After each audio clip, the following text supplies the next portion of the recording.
أصدقائي الرياضيين، السلام عليكم.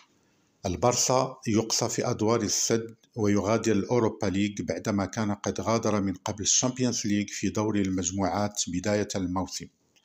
مقابلة الأياب بالأولد ترافورد انتهت لصالح مانشستر يونايتد أمام البارسا ب2-1.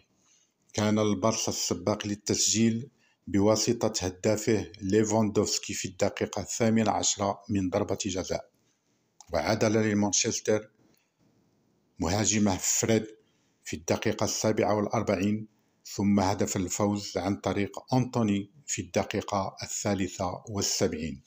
مدرب البلوغرانا تشافي إرنانديز لخص وضعية فريقه بقوله أن البارسا لم تكن في المستوى أمام منافسين أقوياء.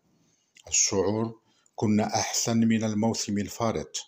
الإنتر في دور المجموعات، يقصد هنا الشامبيونز ليج، واليونايتد يقصد هنا الأوروبا ليج، لكن لم نكن في المستوى.